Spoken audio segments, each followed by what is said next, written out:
नमस्कार, 6 बजने वाले हैं और वक्त है 6 के सिक्सर का। बुलेटिन में आपको बिहार की सबसे महत्वपूर्ण खबरें दिखाएंगे, देश विदेश की खबरों से आपको रूबरू कराएंगे, साथ ही लॉ एंड ऑर्डर की खबरों की जानकारी भी देंगे, कारोबार और बाजार का भाव भी बताएंगे, खेल से जुड़ी जानकारी भी देंगे और मनोरंजन की खबरों से आपका मनोरंजन करेंगे। तो चलिए शुरुआत करते हैं 6 का सिक्सर की।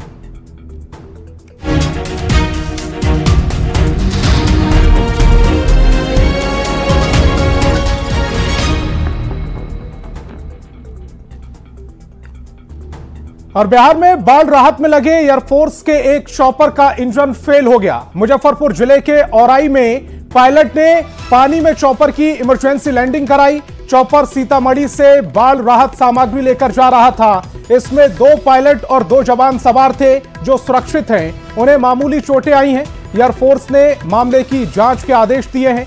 आपदा प्रबंधन विभाग के प्रधान सचिव प्रत्यय अमृत ने बयान जारी किया है। कहा है कि पायलट की सूझबूझ से चॉपर सुरक्षित उतारा गया। इंजन फेल होने के बाद पायलट ने पानी में लैंडिंग कराई। सभी एयरफोर्स के जवान जो हैं वो सुरक्षित हैं, पायलट सुरक्षित है। पायलट और घायल जवानों को इलाज के लिए SKMCH भेजा गया है। SDRF की टीम ने चॉपर के क्रैश होते ही रेस्क्यू ऑपरेशन शुरू कर दिया था। तस्वीरें इस समय आपकी टेलीविजन स्क्रीन पर हैं। पानी में लैंडिंग से पहले की भी तस्वीर हम आपको दिखा रहे हैं और किस तरह से चॉपर में जो जवान थे उनका रेस्क्यू किया गया। मुजफ्फरपुर से ये तस्वीरें हम आपको दिखा रहे हैं। बीच पानी में ये चॉपर उतारना पड़ा, नाव में खाट बिछानी पड़ी और खाट पर ये रेस्क्यू किया गया है। मुजफ्फरपुर से ये एक्सक्लूसिव तस्वीरें आप देख पा रहे हैं। इसमें सेना के जवान आपको नजर आएंगे और पायलट भी नजर आएगा।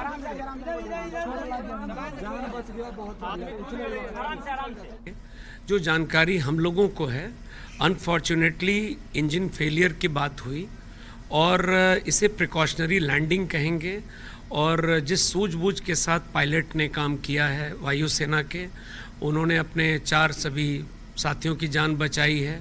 और उसके बाद फिर वहाँ के स्थानीय लोग और SDRF की टीम ने भी बहुत अच्छे से काम कर इन चारों को सुरक्षित निकाला है।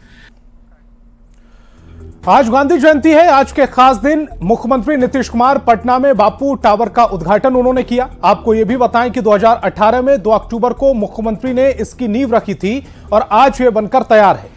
बापू टावर का निर्माण में 129 करोड़ की लागत आई है, जो 7 एकड़ में बना है। देश का यह पहला ऐसा भवन है जिसके बाहरी भाग में 35 टन टावा की परत लगाई गई है। पटना में 129 करोड़ की लागत से बने बापू टावर अंदर से बेहद खूबसूरत है। गांधी जी की पूरी जीवनी को इस बापू टावर में देखा जा सकता है। 4 मंजिला इस इमारत में सबसे ऊपर बापू की लंदन यात्रा खूबसूरत तरीके से दर्शाई गई है।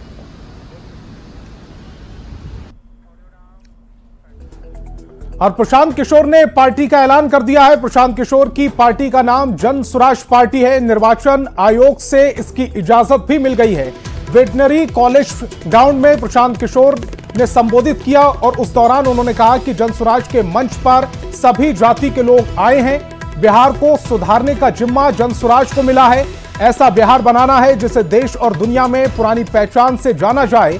जन स्वराज का विचार क्या है, विचारधारा क्या है, यह सवाल जब पूछा जाएगा तो जन स्वराज की विचारधारा मानवता है, ये प्रशांत किशोर की तरफ से कहा गया। तमाम जाति और धर्म के लिए एक बराबरी भागीदारी होगी, ये भी उनकी तरफ से कहा गया। कहा कि यहाँ जय बिहार जय जय बिहार का नारा क्यों लगता है? ये इसलिए लगता है कि आप वो समूह है जिसने तय किया है कि अपने जीवन काल में हम लोग ऐसा बिहार बनाएंगे कि देश दुनिया में कोई आदमी बिहार और बिहारी को गाली नहीं दे पाएगा। आपका परिचय ठीक है ना? तो जन स्वराजी कौन हुआ? जो चाहता है कि बिहार का पुराना गौरव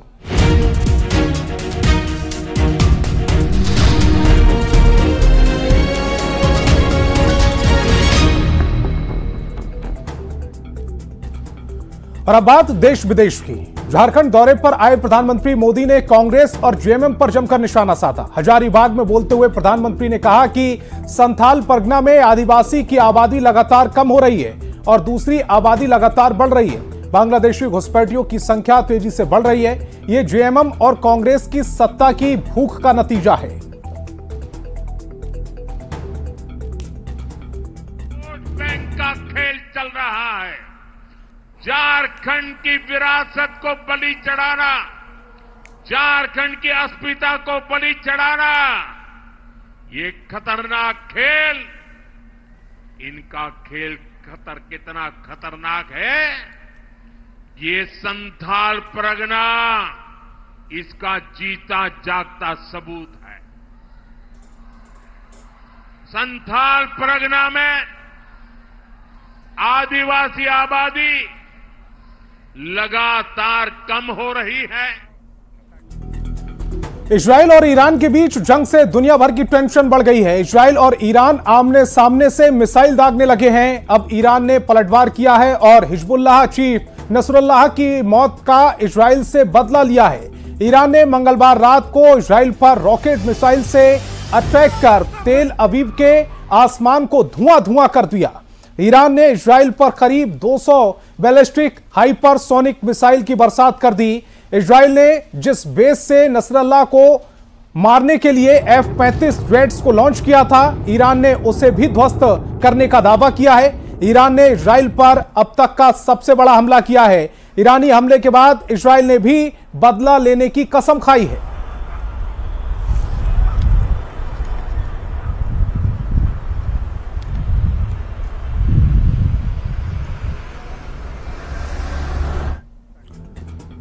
तो चलिए अब ईरान और इजराइल की सैन्य ताकतों की बात करते हैं। किसमें कितनी ताकत है, अगर अभी युद्ध होता है तो किस तरह से कौन किस पर भारी है, वो सबसे पहले समझते हैं। ईरान और इजराइल, यह है 5,75,000 एक्टिव सैनिक हैं, 3.5 लाख रिजर्व फोर्स है। ईरान के पास 90,000 पैरामिलिट्री फोर्स है। लड़ाकू विमान की बात करें तो 186, हेलीकॉप्टर की बात करें तो 126 और टैंक्स की बात करें तो 4,071 टैंक्स इनके पास हैं।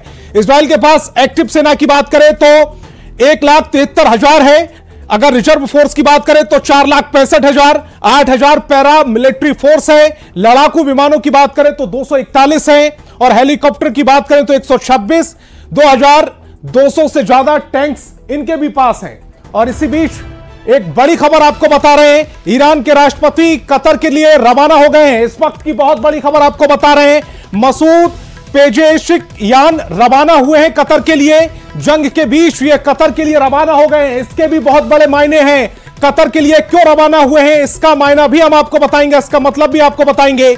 ईरान के राष्ट्रपति कतर के लिए रवाना हो गए हैं, इस वक्त की बड़ी खबर आपको बता रहे हैं। इजराइल ईरान जंग पर भारत की भी प्रतिक्रिया आई है। भारत ने दोनों पक्षों से ठंड रखने की अपील की है। भारतीय विदेश मंत्रालय ने कहा कि पश्चिम एशिया में बिगड़ती सुरक्षा हालात पर हमें गहरी चिंता है।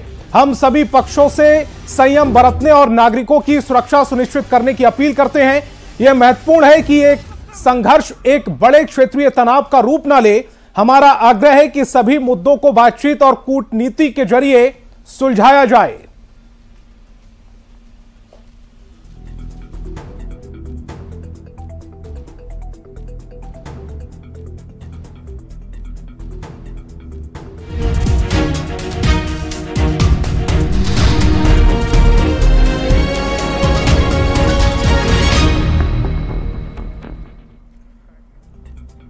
और अब बात लॉ एंड ऑर्डर की करते हैं। खबर भागलपुर से है, जहां नाथनगर ललमटिया थाना क्षेत्र के पीपरपाती में चावल व्यवसायी से 5 लाख की लूट हुई है।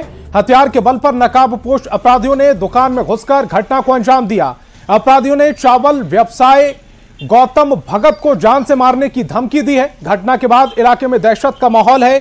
डीएसपी राकेश कुमार कई थानों की पुलिस के साथ मौके पर पहुंचकर छानबीन में जुट गए हैं।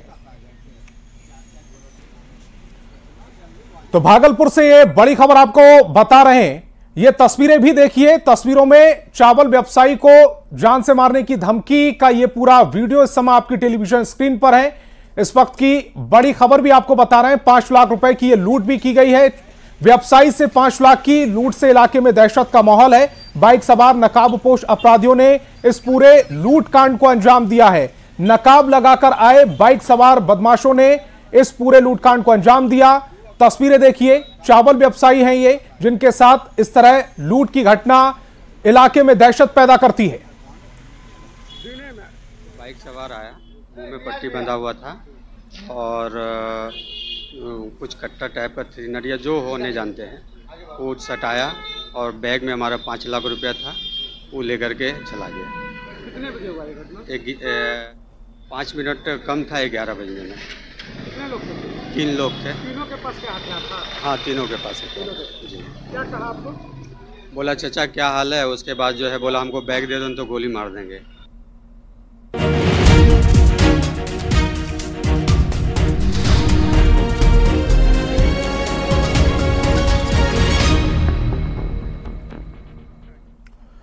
अब बात कारोबार और बाजार की करते हैं। रूस, यूक्रेन, इजराइल, हमास का युद्ध अभी खत्म भी नहीं हुआ था कि ईरान भी इसमें कूद पड़ा।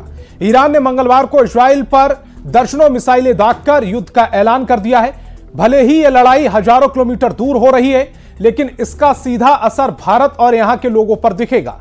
आपको बताते हैं कि इजराइल तकनीक के क्षेत्र में आगे है और ईरान तेल का बड़ा उत्पादक देश है। भारत के लिए बुरी बात यह है कि उसके दोनों ही देशों के साथ बड़े व्यापारिक संबंध हैं। जाहिर है कि ये दोनों देश आपस में भिड़ेंगे तो इसका असर भारत और यहां की अर्थव्यवस्था के साथ साथ आम आदमी पर भी पड़ना तय है। सोने की कीमत में भी उछाल दिख सकता है और इसका सीधा असर हमारे आने वाले धनतेरस और दीपावली के त्योहार पर दिखेगा।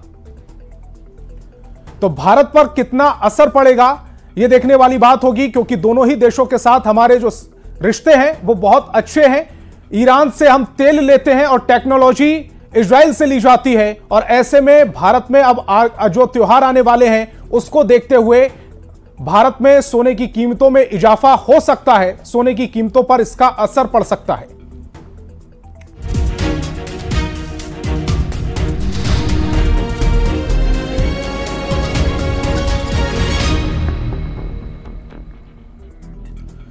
और अब बात फिल्मी दुनिया की करते हैं। बॉलीवुड एक्टर गोविंदा को लगी गोली केस में पुलिस ने अपनी जांच पूरी कर ली है। डीसीपी दीक्षित गोदाम ने बताया है कि यह मामला सिर्फ एक हादसा है, कहीं कोई साजिश या गड़बड़ी की बात सामने नहीं आई है। हालांकि अभी तक गोविंदा का बयान नहीं लिया जा सका क्योंकि वो अस्पताल में एडमिट है। पुलिस का कहना है कि जिस बंदूक से गोली चली थी वो गोविंदा की अपनी लाइसेंसी रिवॉल्वर है, इसीलिए अभी तक कोई मामला दर्ज नहीं किया गया है। पुलिस ने न सिर्फ अपनी डायरी में इस पूरे इंसिडेंट को लेकर रिपोर्ट दर्ज कराई है, बल्कि गोविंदा से भी मिलकर उनका हालचाल जाना है।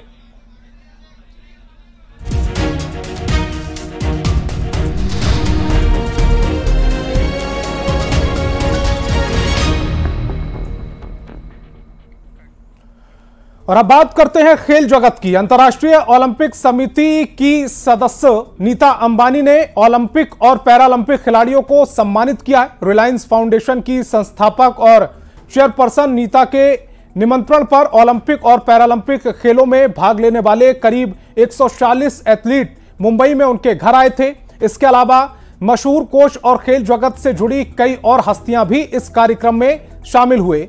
नीता एस अंबानी ने कहा है कि पहली बार 140 ओलंपिक और पैरालंपिक एथलीट एक ही मंच पर एक साथ आए हैं। जीत में एकजुट, जश्न में एकजुट और खेल की समावेशी भावना में एकजुट।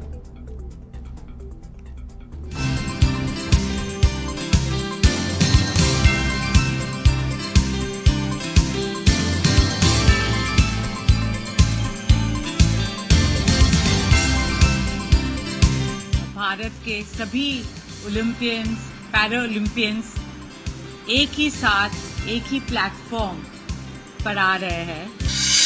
देश के एथलीट का भव्य स्वागत।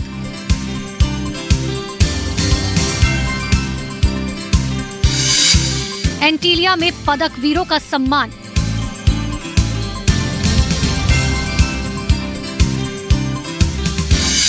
एक मंच पर 140 से ज्यादा हस्तियां।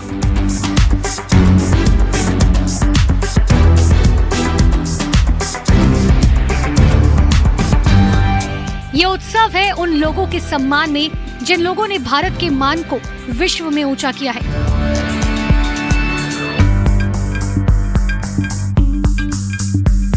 ये उत्सव है उन लोगों के सम्मान में जिन लोगों ने खेल की परंपराओं और संस्कृति को आगे बढ़ाया है।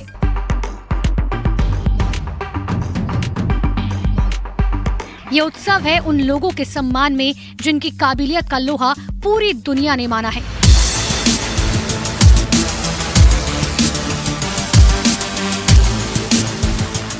और इन सबको एक मंच पर लाने का काम किया है रिलायंस फाउंडेशन की चेयरपर्सन और इंटरनेशनल ओलंपिक कमेटी के सदस्य नीता अंबानी ने।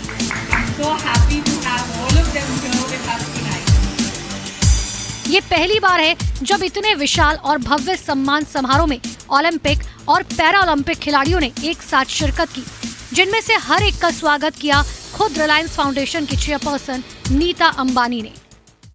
For the first time, we have over 140 Olympic and Paralympic athletes. A very warm welcome to our home. At the tender age of 11, Aman lost both his parents. In sport, he found a way to overcome his grief. He is the youngest Indian to win an individual Olympic medal. Born with dwarfism, but also born with determination as tough as steel. Navdeep grew up in a childhood laced with social rejection. As India's Paralympic gold medalist now, you have made your father proud and the entire country so proud. Mona contracted polio in both her limbs. She faced severe social stigma. At the age of 36, she debuted at the Paris Paralympics and won a bronze medal for India. We celebrate not just your victories, but also your incredible journey. Each one of you is a winner.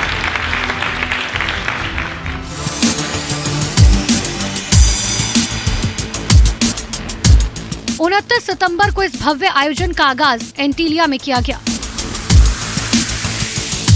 Reliance foundation की संस्थापक और chairperson Nita Ambani के निमंत्रण पर यह खास आयोजन किया गया। इस दौरान आईओसी की सदस्य नीता अंबानी ने ये भी बताया कि वाकई ये लम्हा उनके लिए कितना खास है। बड़ी स्पेशल शाम है। पहली बार भारत के सभी ओलंपियंस और पैरालंपियंस एक ही साथ एक ही प्लेटफॉर्म पर आ रहे हैं।